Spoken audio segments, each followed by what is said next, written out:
All right, hey everyone, I'm Chip Collins. And on behalf of the WISE group, I'd like to welcome you to a very special pre-recorded edition of the WISE Zoominar series. So this pre-recorded edition is in order to give folks an opportunity to get in front of the WISE group, even if their time zone isn't so conducive for the live sessions. So here we are, our first couple of talks.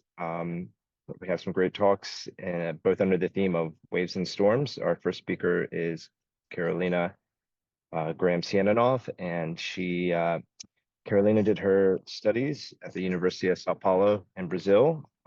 She also held a postdoc at the University of Lisbon in Portugal, and is currently at Helmholtz-Zentrum Herion in Germany.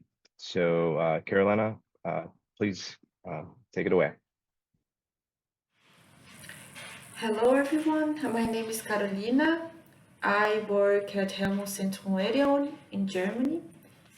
And today I would like to share with you our recent findings about change in extreme wave events in the South Atlantic. So first of all, I would like to give you background regarding the waves and storms in the region. Our target region is actually the southwestern South Atlantic, which covers the southeast and southern Brazilian coast and Uruguay. This region is affected by several extratropical storms, some of them really severe.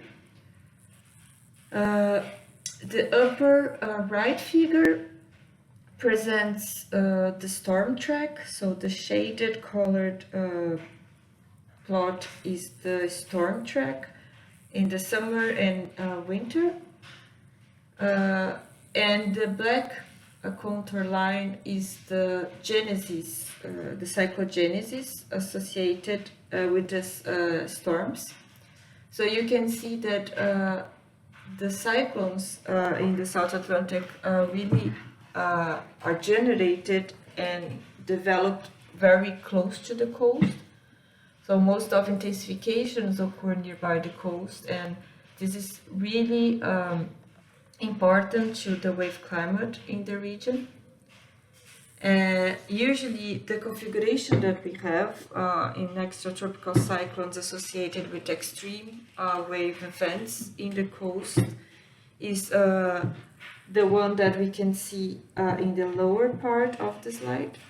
So we have the system advancing eastward, but the front, the cold front is going northward, producing a very strong fetch in the cold sector of the cyclone, and sometimes really parallel to the coast, depending on the location of the system.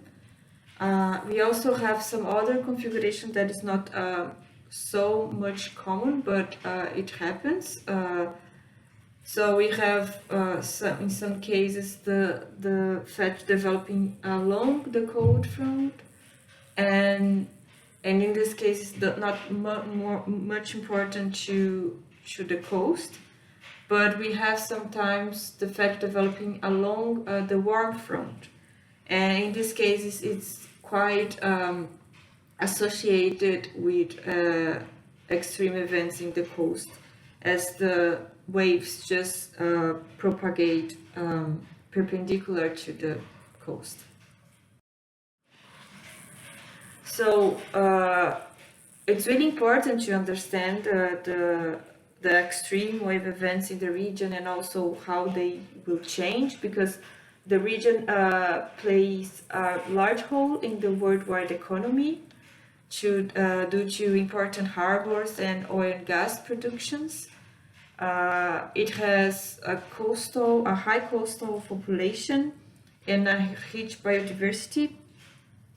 So it's quite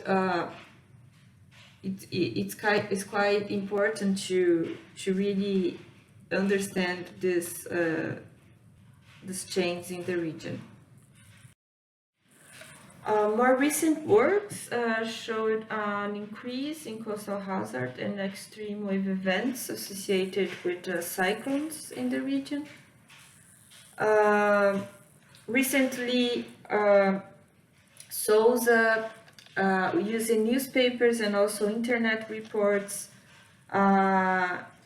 showed an increase in coastal hazards close to the Santos harbor. And also, one of our recent works found positive trends in the extreme wave frequency related exclusively with extratropical cyclones in the region.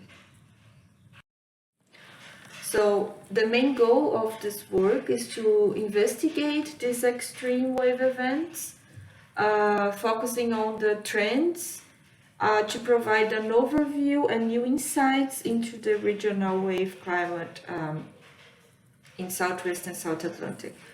So it's quite important due to the extreme events that we are having to understand better what is triggering these events and how to be prepared to them in the future as well. So we believe that analysis of the present climate change will give support to better measurements to sustainable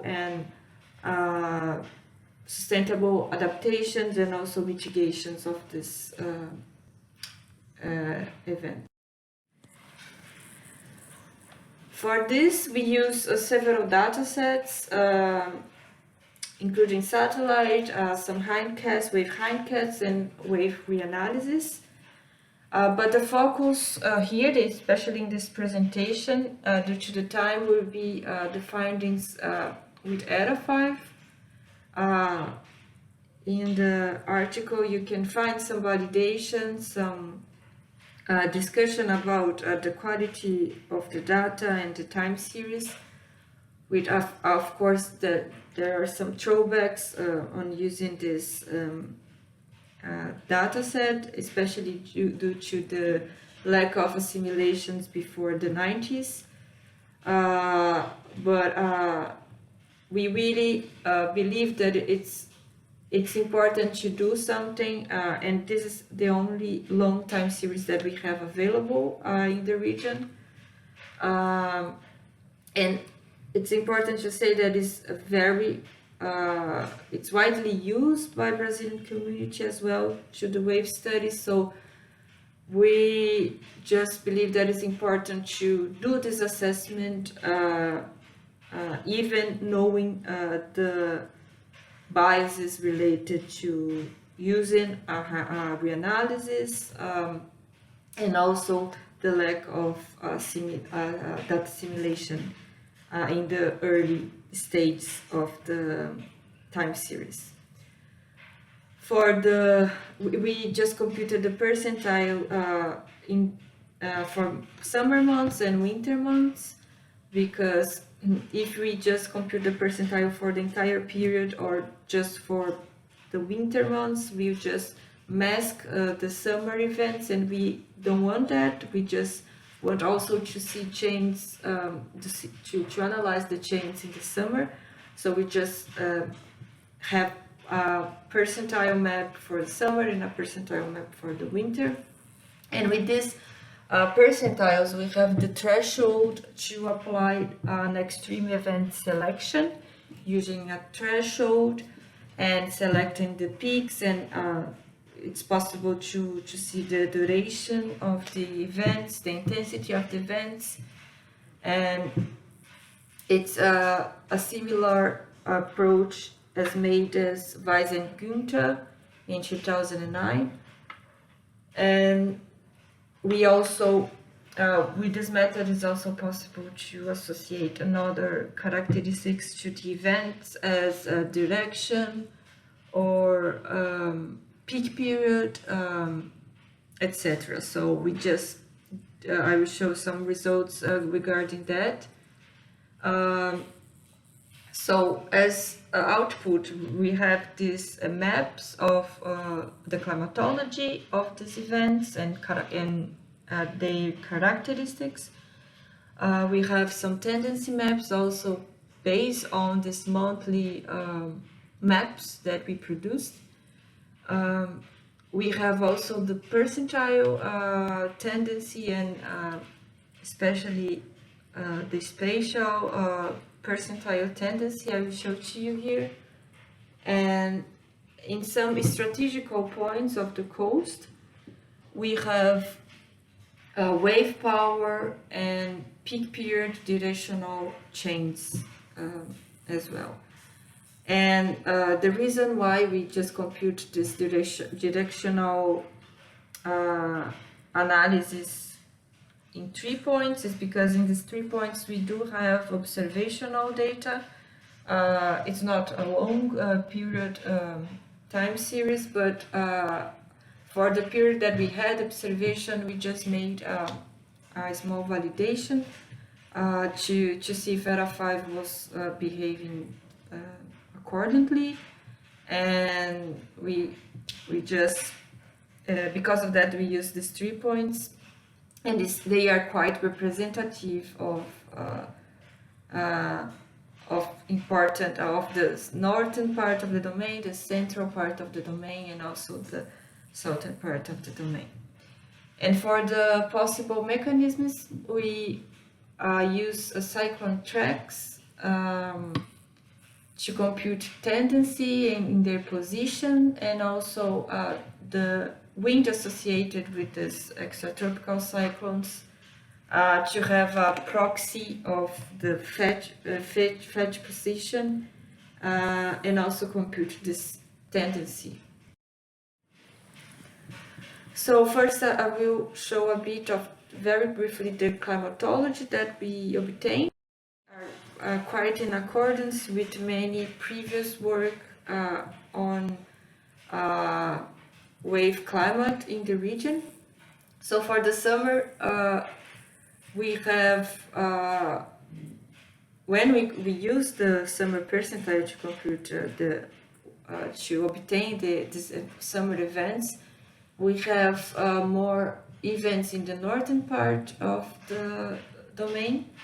These events are not, in the northern part, is not very intense, as you can see, but they are long-lasting events, and they are mostly from east, and this is because of the configuration in the summer. We have the southern Atlantic subtropical high acting there, and also some post-frontal systems acting in the region.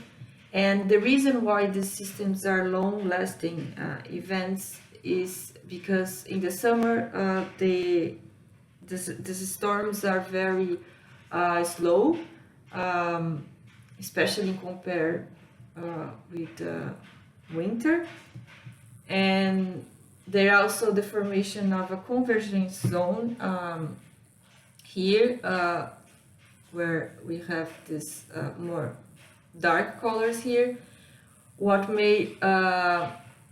made the storms being a bit stationary here.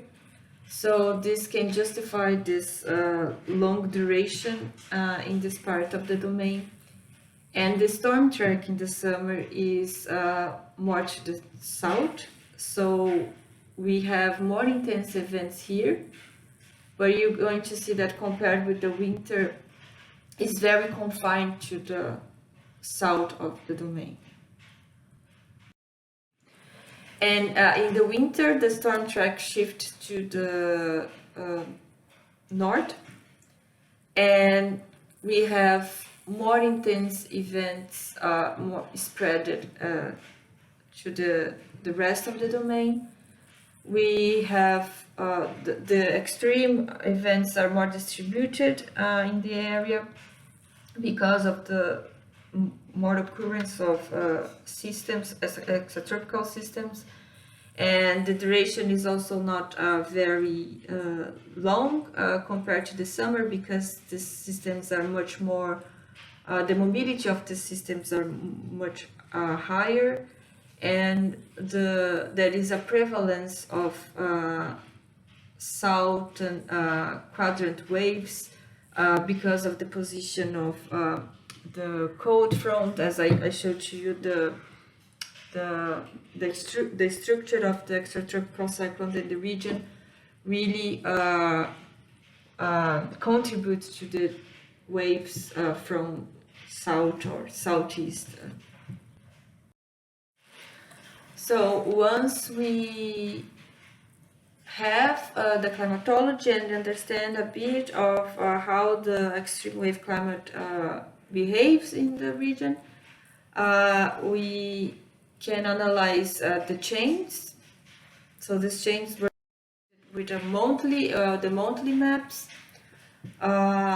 So we have for the summer first, we can observe here is the tendency of the percentile, and we can see that also in the other characteristics we have a similar pattern, which are the some chains occur mostly in the northern part and the southern part of the domain.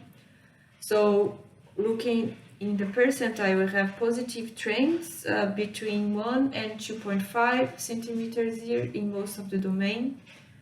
And we have an increase of events in the northern portion of the domain, an increase of intensity and duration of these events, and a clockwise change in the mean direction of these events. On the other hand, in the winter we have a different behavior.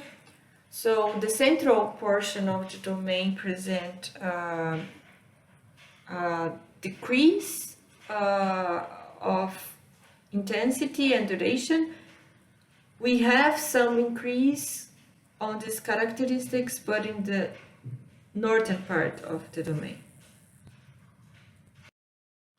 So looking at the directional change in the wave power, and here I present to you 3 points. The first one is the one in the north portion of the domain, the middle in the center, and the last one, Rio Grande, is in the southern part of the domain, right? So what we get from this analysis is the contour line is the climatology, so it's the density computed for all period, and the red is the tendency, and the black dots are where this tendency is significant, right? So what we got from this analysis is something very similar as found by Oderis in 2021. So in subtropical latitudes, the maximum energy is, according to the climatology, the maximum energy is from southeast, and we have a clockwise shift in this maximum energy. And in extratropical latitudes, on the other hand, we have a maximum energy from south usually, but we have a counterclockwise shift in this maximum energy. In winter, we have general behavior, which is that the dominant wave direction from south and southwest is suffering a counterclockwise shift, and specifically in extratropical latitudes in Rio Grande and Santos, we are having an increase in wave power spread from southwest to southeast. So in these locations, we are having an increase in the wave power associated with southeast events. So which are the forcing mechanisms of these chains? So all these findings so far, which are the justified by Hadley cell expansion, which shows that the storm track is shifting poleward. In this case, in South Atlantic, is shifting southward, and this is verified by previous work in the region, and also by the increase in waves from Southern Ocean. These two factors make an increase in the wave power from south over most of the domain, as you can see, that is observed in our results, and which agrees with previous works as well. And specifically in the summer, what we have as also consequence of Hadley cell expansion is that we have a weakening in the subtropical high and a southward shift of the convergence zone as a consequence of the subtropical high shift to southeast. All the shifts in the summer can be seen in our results by this increase in extreme events with a moderate wave power from east at 20 degrees south, and an increase in the intensity and duration of events between 20 and 15 degrees south.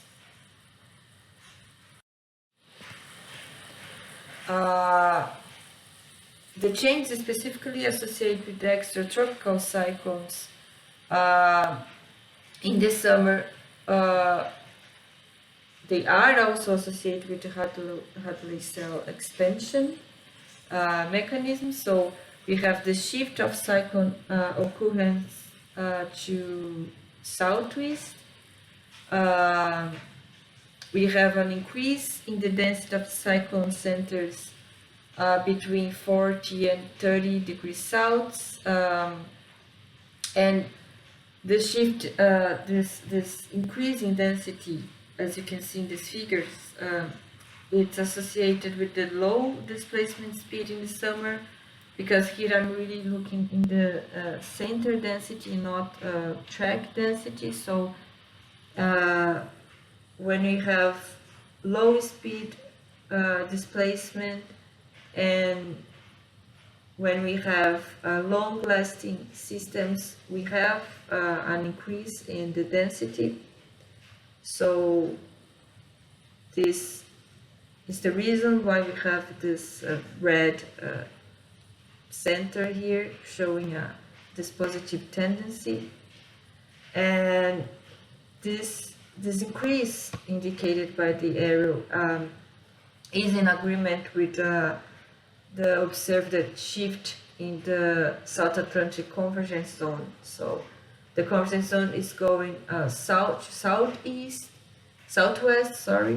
and then the cyclones that give support to this convergence zone is getting stuck here, and this make a persistence of fetch associated with cyclones in the region, which we can see in the right side hand figures that show where the maximum wind associated with cyclones is, and we also have this maximum here.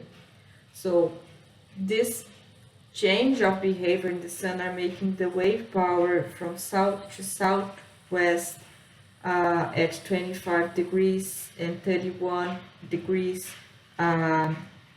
increase, and also it's making an increase in the intensity and duration of events on the coast at 23 more or less degrees south that we can see in the directional analysis previously. So in the winter, also with as consequences of the headless cell expansion, we'll have a shift of the cyclone occurrence to south, and we have an increase of cyclones near the coast at 25 degrees south that we can see in the figure here, indicated by this blue arrow. And of course that if you have an increase in the cyclone occurrence, we have an increase in the wave generation associated with the cyclones. So especially in this region, we have this development of a fetch with southwest orientation, and this generates very strong waves. We know that they are more local waves because it shows a low peak period at around 31 degrees south. And also this are in agreement with directional analysis that show a large spread in the direction of events in this region. So we have this spread of events from southeast to southwest in nearby Rio Grande and Uruguay. So the conclusion so far is that with the presented analysis, we show that extreme wave events are being modified by changes in the storm track, and this can be justified by changes in Hadley cell expansion. The consequences of the expansion, especially in the northern part of the domain, around 23 degrees south, is felt differently in the summer and winter, mainly due to the action of the subtropical high, which is at least to the wave climate, it's stronger in the summer. Under the influence of this subtropical high shifted to southwest, we have extreme wave events with moderate energy from east increasing at this latitude, and this is quite important result because this moderate waves, these waves with moderate energy are flowing perpendicular to the coastline, so it makes this this part of the coast more vulnerable. In the rest of the domain, we have an increase in wave energy from south that is followed by increasing the spreading of the events from southwest to southeast. And this, by our analysis, we can see that this is due to the displacement of the tracks associated with extratropical cyclones. And what is important to say, especially because of some problems when we analyze this long time series with reanalysis, we know that there is some heterogeneities. We have that lack of data simulation before 90s, and this can be really a problem. But it's important to say that this type of work covers a region that where we already have lack of observations, and we have lack of studies related to chains, and we really miss this type of works in the region. So what we can say about this analysis is that we hope that this analysis can be used as an important like first step to future works, and also to have some starts to evidence-based policy in the region that can be that can prepare the different states of Brazil to be aware of wave chains and can be aware of how these extremes may change in the future.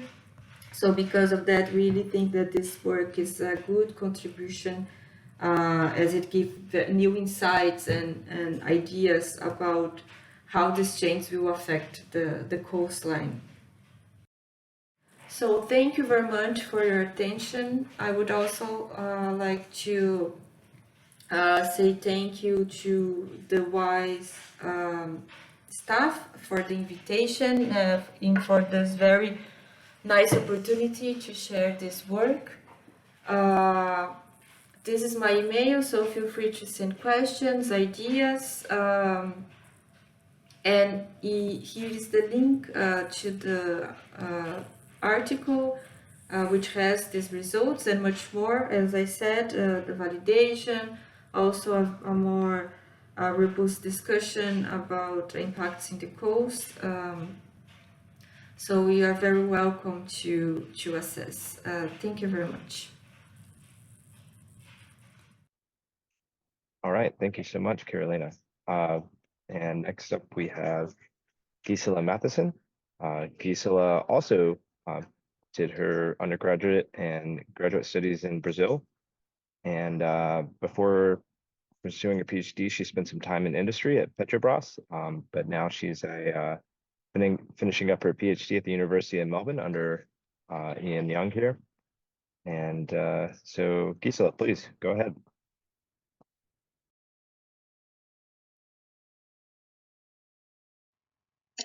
Hi everyone, my name is Gisela.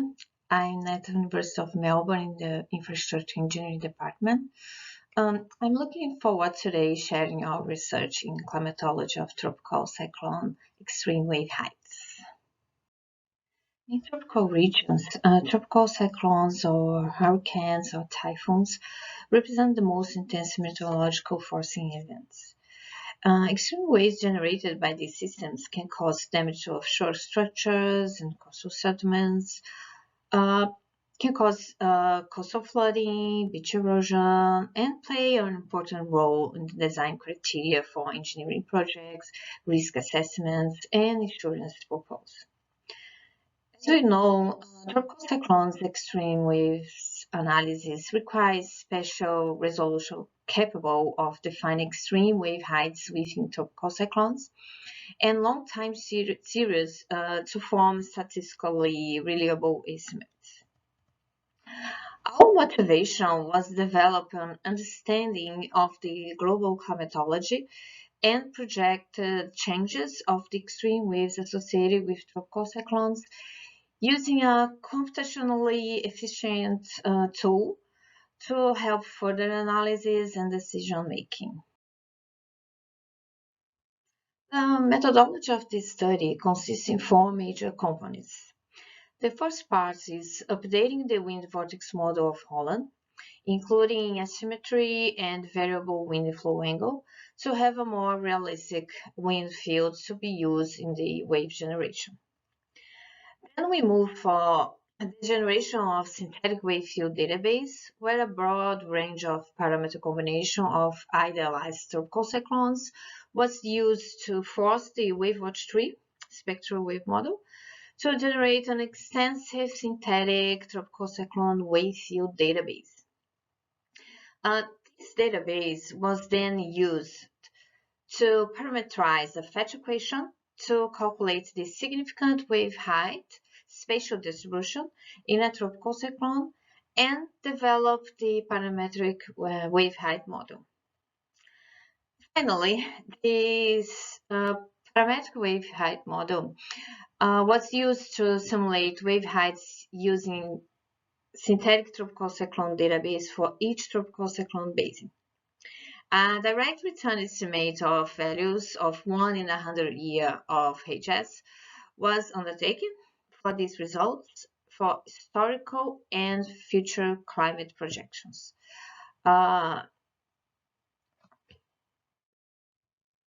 Okay, let's explain each of these parts. Most of the parametric wind field models for tropical cyclones use a fixed wind flow angle. To provide a more realistic wind field, Holland model was improved using a variable inflow angle parameterized from results of Tamiz et al. 2020, and asymmetry was included, adding half of velocity of flow movement. Our inflow angle parameterized equation has this cosine form. We can see that the amplitude is function of velocity of flow movement, and the offset is function of Rmax, the radial to maximum winds. In the figure, from the top left to the bottom right, we can see the inflow angle changes with the increase of the velocity of flow movement. Okay, the parametric wind field resulted from this updated model was validated against IBTREX data, and the ability to generate wave field was also validated. We did this using the parametric wind field to run WaveWatch3, and the wave parameters HAS, peak period, direction, and also spectra were validated against NDVC buoy data for historical hurricanes.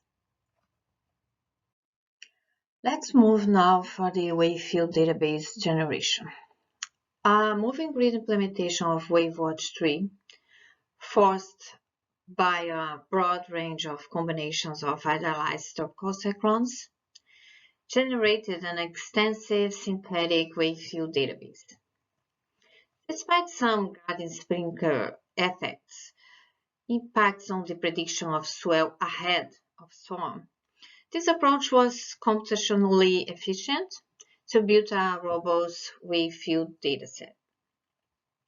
From our results for all tropical cyclone simulations, HAS and wave group velocity are functions of maximum winds and velocity of all movement. Waves generated in intense wind regions can remain aligned with the wind for a longer time and propagates ahead of storm, as the concept of the extended fetch by Young 88. In the figure on the left, we see the HAS on vertical axis increasing with the velocity of all movement on the horizontal axis until reach a limit and start to decrease when the storm moves too fast, after 12.5 meters per second of the velocity of all movement. This same pattern happens for different wind velocities, showed by the colored lines. And we see that the largest waves are related with the largest maximum winds. In the figure on the right, we see the group velocity function of velocity of all movement and also maximum winds. For velocity of all movement bigger than the wave group velocity, we see that the peak waves are left behind the storm. Compared to the results of Young 88, the inclusion of the nonlinear terms in the wave model means stronger transfer of energy to longer waves, and wave growth can be sustained for faster moving tropical cyclones than previously believed. Our results showed that wave growth up to the velocity of all movement of 12.5 meters per second. And Young used a second generation spectral model, found wave growth up to velocity of all movement around 10 meters per second. Okay, now let's show quickly how we developed the parametric wave height model. Following the concept of Young 88, an equivalent fetch for each synthetic wave field was calculated using the Jones-Swap fetch limited growth relationship. We modified this relationship a bit using a constant alpha.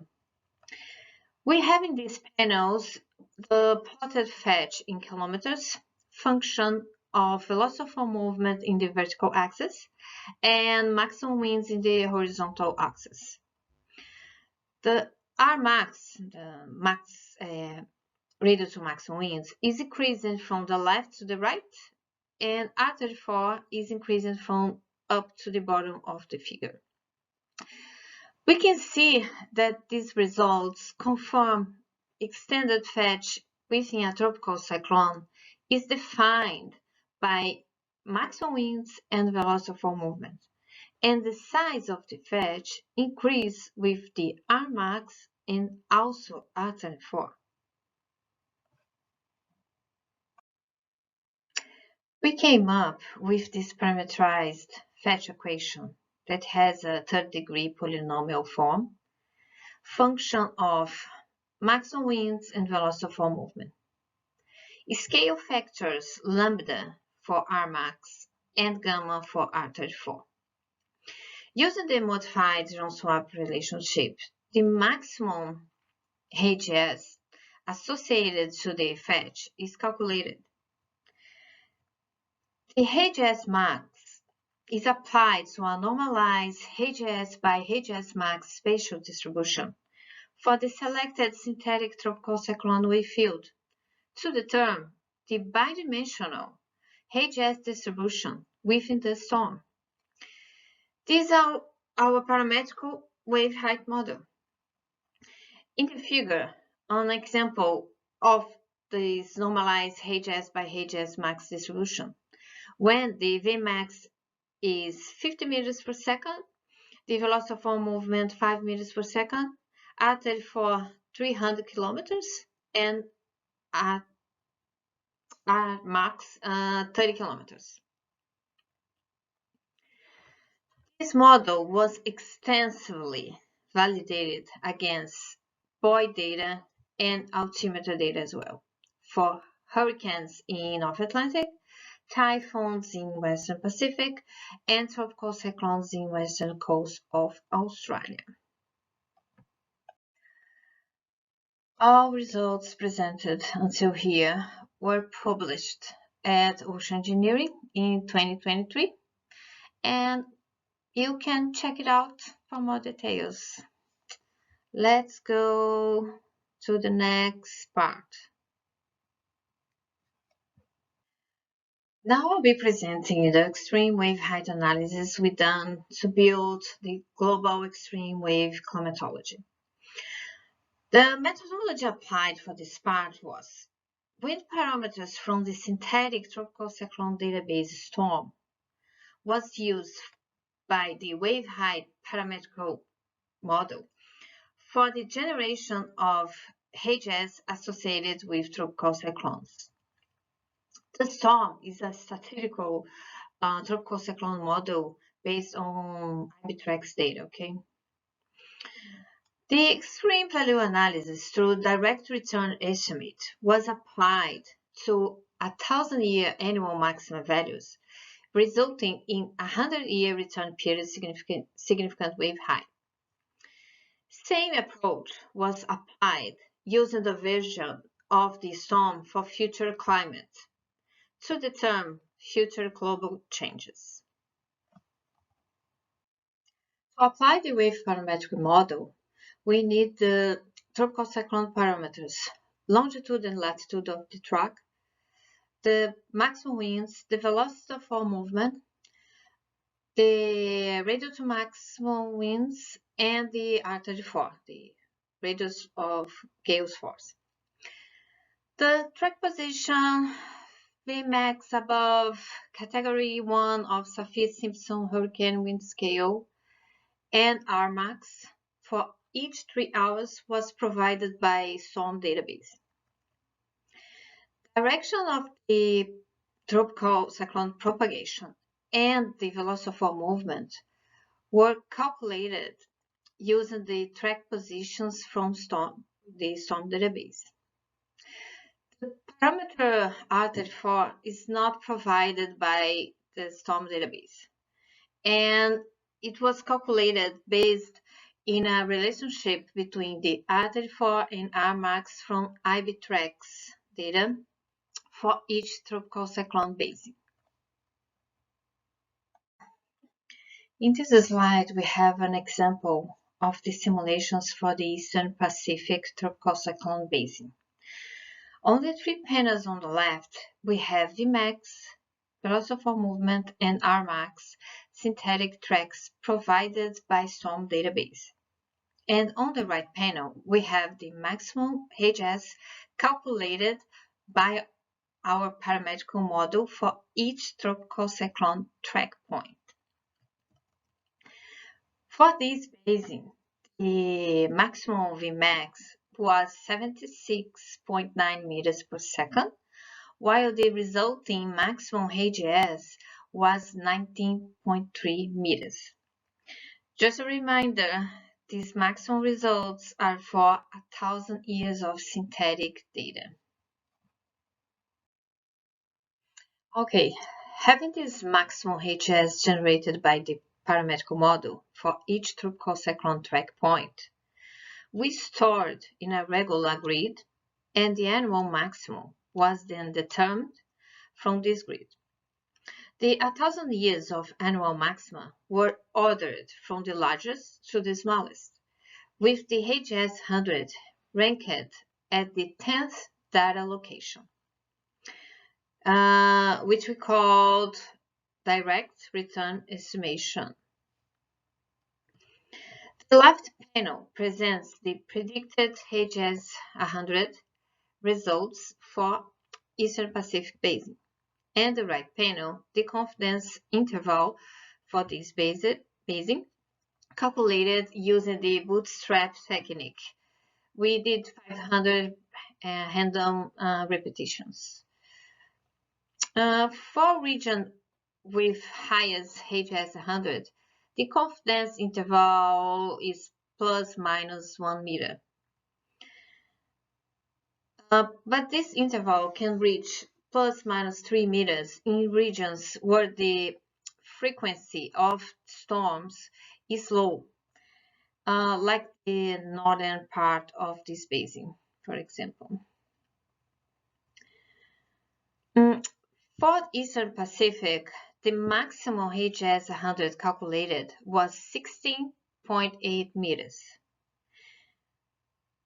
Important here, these results were validated against independent extreme value analysis studies reported in literature with diverse statistical methods and data sources. Finally, after about 15 minutes of talking, we have our global distribution of extreme wave heights across all tropical cyclone basins. We can see for the Northern Hemisphere, the Western Pacific and North Atlantic basins have similar maximum values of HS 100, 70.4 for Western Pacific and 70.2 meters for North Atlantic.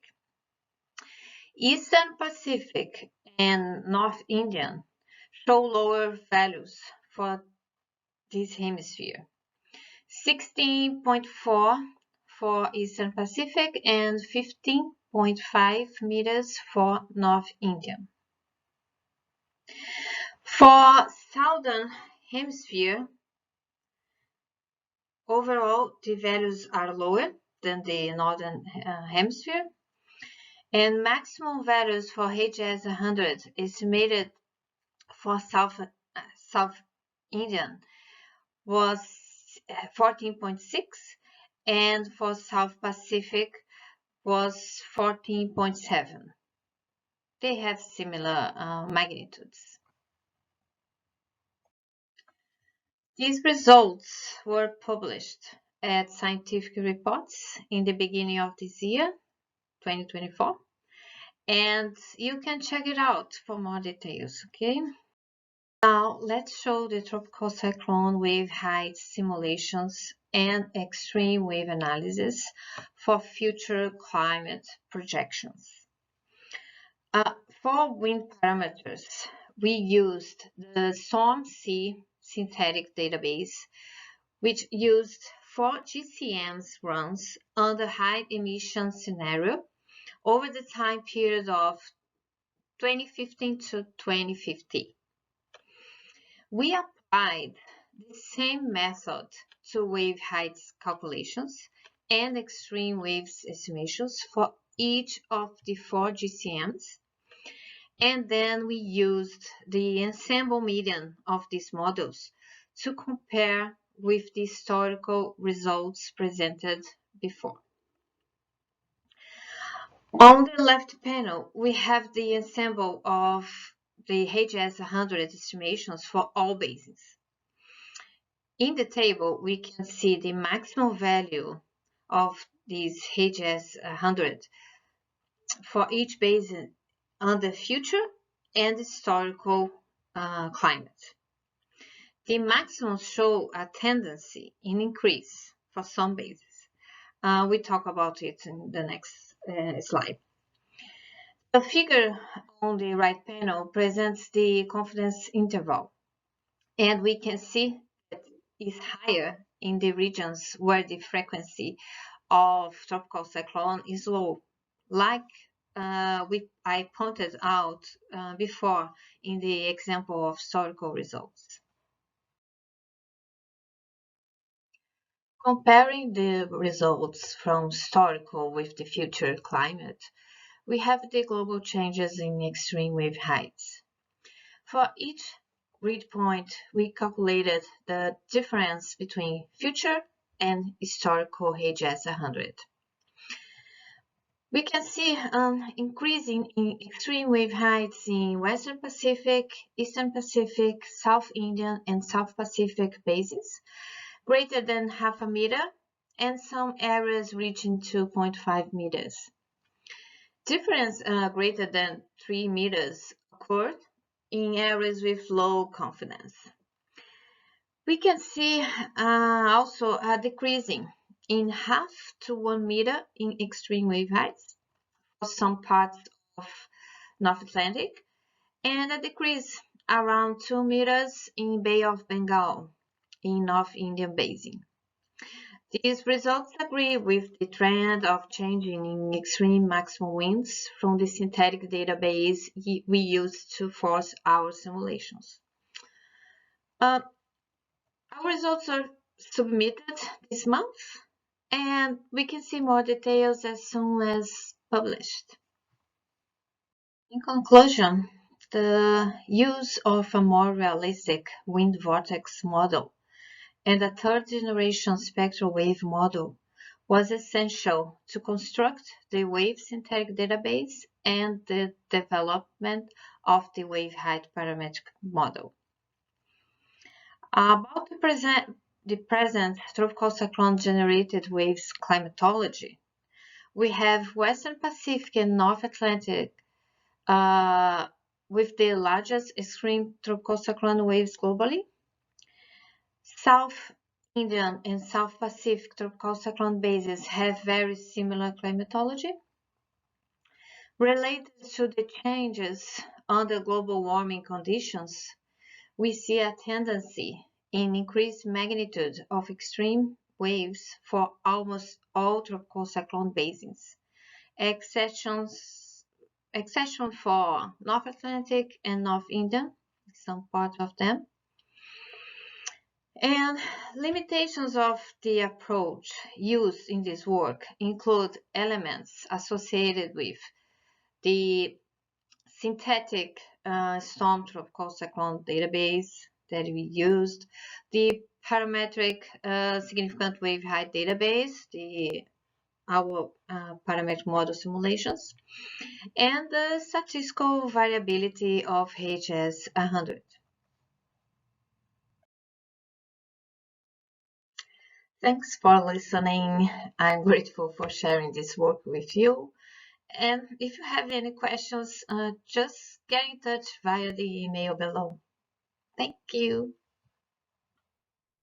All right, excellent. And thank you, everyone who's clicked on this talk and gave it a listen. I encourage you to reach out to Carolina and Guisela. Their contact information can be found on this slide here. And if you have any questions or suggestions, please reach out to us at the WISE Zoominar. All right, thank you so much. Bye-bye.